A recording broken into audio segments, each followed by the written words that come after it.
Salut tout le monde, je reviens aujourd'hui avec une nouvelle vidéo que je voulais déjà faire depuis super longtemps.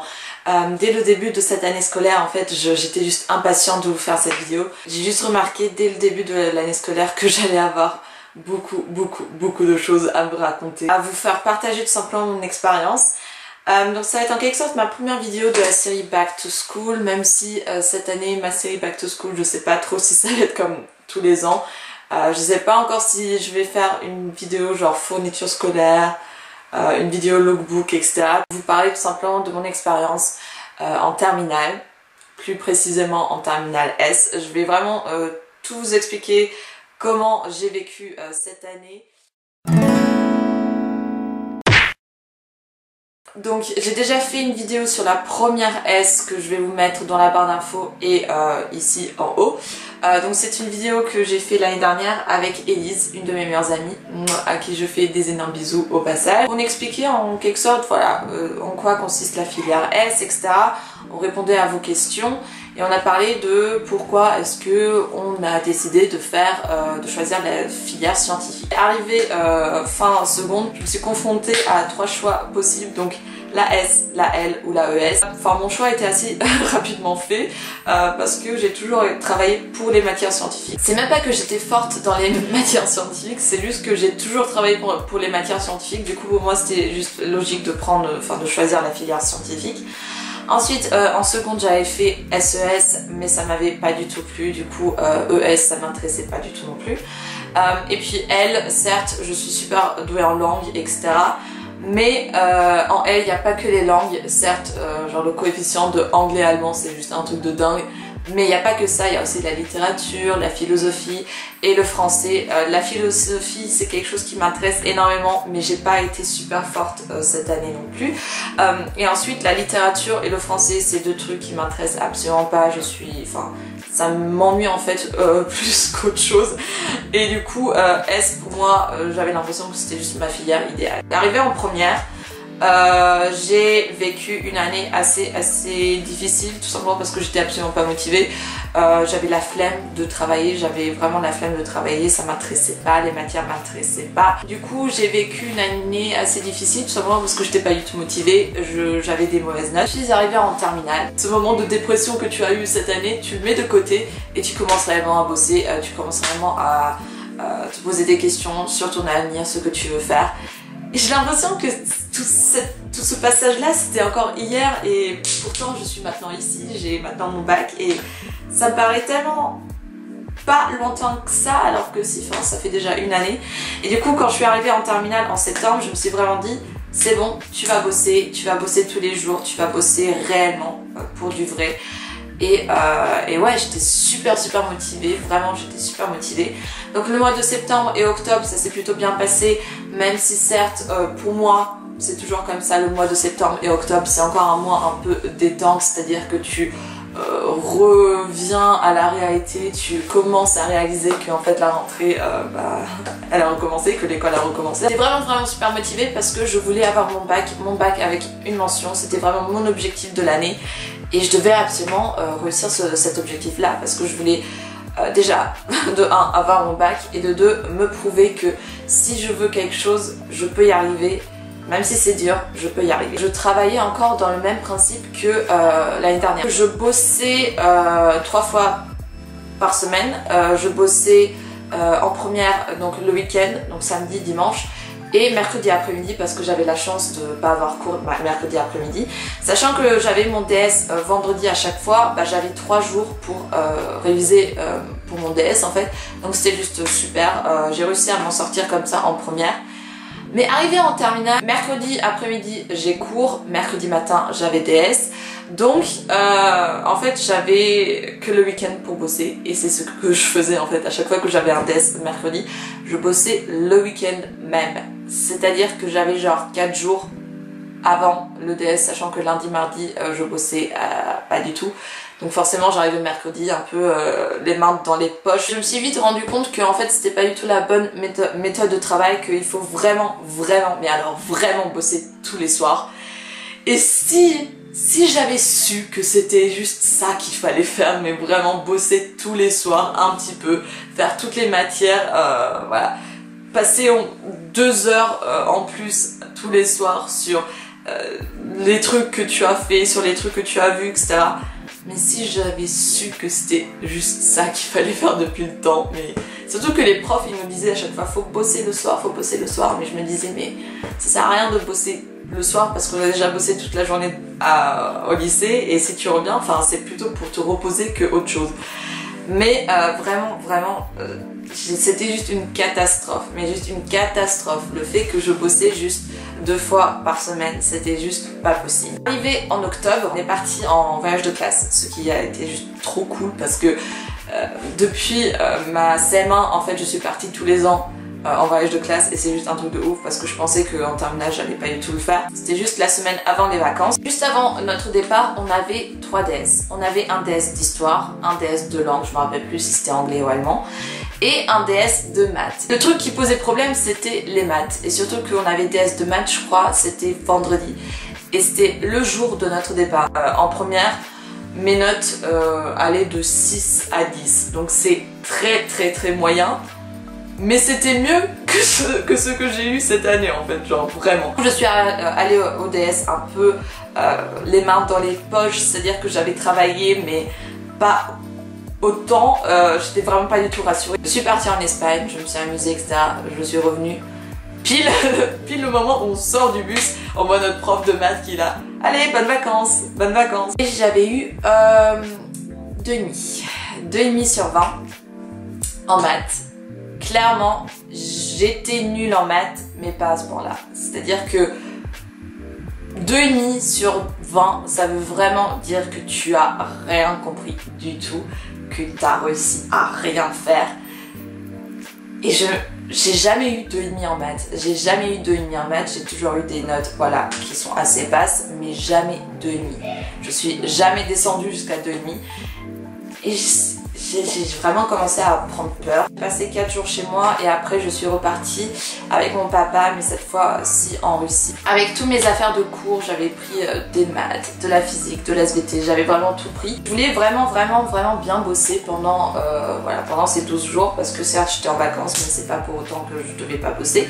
Et je devais vraiment essayer de rattraper mon retard que j'avais entrepris par exemple en maths et pour vraiment comprendre ce que je n'avais pas compris. Encore une fois, je n'y arrivais pas. Je suis arrivée à un point où j'ai préféré mettre en première position, voilà, revoir ma famille, mes proches, profiter du moment présent plutôt que passer des heures et des heures dans ma chambre enfermée à faire des maths. Du coup, encore une fois, j'ai négligé les maths. Donc je suis revenue en France, toujours avec un énorme retard et surtout que ce retard n'arrêtait pas d'accroître en fait. Le prochain DS j'avais eu 3, ensuite j'avais eu 4,5 et pendant 4 DS au moins j'étais bloquée à 4,5 sur 20 et je ne comprenais pas parce que je travaillais vraiment tout le temps, j'essayais vraiment de comprendre où est-ce que ça clochait en fait. Ça a duré jusqu'à mars, avril au moins. J'étais en quelque sorte dans une mini dépression dans le sens où j'avais perdu confiance en moi, j'avais perdu confiance en mon travail, je me sentais très mal, je me sentais nulle, j'avais l'impression que j'allais pas avoir mon bac. Parce qu'en physique c'était pareil en fait, en physique en fait en première il y avait juste en maths où j'étais vraiment pas douée. En SVT j'ai quand même réussi à descendre jusqu'à 0,5 à un DS, genre comment est-ce qu'on peut faire ça? Mais en physique j'avais des bonnes notes, c'est-à-dire que j'arrivais à monter jusqu'à 14 voire 16 et en terminale en fait pareil, premier DS 7,5, deuxième DS 4,5, genre c'est quoi ce délire? Vraiment, je ne comprenais plus du tout ce qui m'arrivait. Par contre en SVT j'ai réussi à monter jusqu'à 12, ce qui est juste extraordinaire. J'avais genre tout le temps entre 8 et 12, ce qui est incroyable par rapport aux 0,5 que j'ai eu en première. J'ai eu un de ces putains de déclics qui m'a permis de tout simplement me sentir déjà mieux, avoir plus confiance en moi et en mon travail et de enfin sortir de cette phase juste trop chiante. On est obligé d'aller à l'école et etc. Nos parents nous forcent à aller à l'école, etc. Mais l'école ne devrait pas être un fardeau, ça devrait être plutôt quelque chose de bon, de bien. J'ai réellement compris que pendant toutes ces années, j'allais à l'école parce que j'étais obligée, parce que on m'avait obligée, on m'avait contraint à aller à l'école et ça me plaisait pas plus que ça. Mais pourtant, on a une chance énorme de pouvoir aller à l'école. Il y a des pays où les enfants rêvent d'aller à l'école mais n'ont pas les moyens, n'ont pas le droit, ne peuvent pas y aller parce que c'est à des kilomètres et à des kilomètres loin de chez eux. On va tous les jours à l'école et on ose se plaindre après parce qu'on va à l'école. Et c'est vraiment ça où j'ai vraiment eu un déclic. Je me suis dit, mais Christina, t'as une chance énorme. T'as une chance énorme d'aller à l'école. T'as une chance énorme de pouvoir travailler, de apprendre tous ces trucs. De vraiment mieux comprendre notre monde et de mieux nous comprendre nous-mêmes. Et c'est juste un truc de malade. Toutes les connaissances qu'on a eues depuis la maternelle, clairement, toutes les connaissances qu'on a eues, toutes les choses qu'on a appris et toutes les choses qu'on va encore apprendre, que moi je vais encore apprendre dans le futur, c'est juste une richesse et tu ne devrais pas être aussi mal parce que tu vas à l'école. Tu ne devrais pas être en dépression parce que tu vas à l'école. Et c'est à ce moment-là où je me suis rendu compte que c'est juste trop bien en fait. On a une chance énorme d'aller à l'école et que c'est trop bien. Certes, il y a les notes, certes, ça fait chier tout le monde d'avoir une mauvaise note. Mais ce n'est qu'une note, c'est rien. Le plus important, c'est ce que tu apprends, c'est ce que tu retiens. Tu vas pas être accepté dans une prépa ou dans une grande école avec les notes que tu as. Donc fais ce que tu veux, va à un DS, donne-toi à fond, mais du n'importe quoi, mais vraiment donne-toi à fond et après tu verras. Si t'as encore un 4,5, t'as encore un 4,5. Mais si t'as tout un coup un 8, t'as un 8 et tu verras la progression. Et j'ai vraiment commencé à faire des exercices, des vrais exercices et réellement, c'est-à-dire que je prenais vraiment 1 heure pour faire un exercice et ne pas regarder dans le corrigé, c'est-à-dire que je le faisais vraiment de moi-même, j'essayais vraiment de chercher à fond. C'est comme ça que vous allez progresser, c'est en faisant des exercices encore et encore et encore et encore que vous allez progresser en maths, en physique. C'est à ce moment-là en fait où j'ai découvert ma soif de connaissance. C'est à ce moment-là où j'ai remarqué que ça m'intéressait de savoir des choses en fait, d'avoir des connaissances, de mieux comprendre mon monde, de mieux comprendre le monde qui nous entoure, de mieux me comprendre mon corps, etc. Et la philosophie, mais la philosophie m'a apporté tellement de choses. Certes, j'avais des notes de merde clairement pendant toute l'année, mais les cours c'était tellement passionnant. Certes, il y avait des cours, des chapitres où je trouvais que c'était vachement ennuyant, mais il y en avait où c'était vraiment super passionnant et j'étais à chaque fois là avec des énormes yeux en train d'écouter. Quand on a cette pression en fait de la part de nos parents, de la part de l'école en elle-même, cette pression de la part de la société aussi, cette pression de devoir avoir des bonnes notes, alors que c'est pas ça qui est important. Les notes sont juste là pour vous montrer où vous en êtes en fait, où vous en êtes sur un moment présent. Les notes, ça vous caractérise pas comme personne. J'ai réussi à avoir 11 en maths. Je suis passée de 2,5 à 11 en maths quand même. Faut se l'imaginer quoi.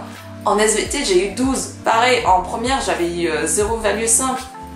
Au bac, j'ai eu 12. Certes, c'est pas des notes extraordinaires, mais j'ai eu mon bac. J'ai eu mon bac avec mention en plus. Et j'ai réussi à me prouver à moi-même que en me fixant des objectifs, je suis capable de les atteindre en fait. C'est moi qui a ressenti cette année comme ça. C'est pas parce que moi je l'ai ressenti comme ça que vous allez forcément le ressentir comme ça. C'est pas parce que moi je l'ai ressenti comme ça que forcément toute ma classe l'a ressenti comme ça. C'est juste mon expérience personnelle. Mais ce que je peux vous dire, c'est que la terminale sera pas facile pour vous si vous avez des difficultés. Forcément, ce genre de truc peut juste arriver à moi. En fait, la fin manque. La fin manque de cette vidéo. Vous pouvez quand même avoir votre année, réussir votre année, même si vous avez des difficultés, et c'est tout simplement en bossant et en vous donnant des objectifs que vous allez être tout simplement obligé d'atteindre parce que vous allez voir un but devant vous. Et sincèrement, croyez en vous. Je sais ce que ça fait d'être dans cette année, je sais ce que ça fait d'avoir cette pression, etc. Mais c'est mieux de commencer maintenant à avoir ce genre de pression parce que vous allez en avoir tellement au fur et à mesure de votre vie. Il faut vraiment commencer à s'y habituer, à savoir comment maîtriser son stress, comment maîtriser cette inquiétude qu'on a à chaque fois de ne pas réussir, cette inquiétude face à l'échec. Ayez confiance en vous et en votre travail et tout se passera. Vivez votre dernière année à fond et profitez tout simplement, profitez. Et à ce je vous souhaite du coup de passer encore des agréables fins de vacances et on se retrouve très vite pour une nouvelle vidéo. Ciao!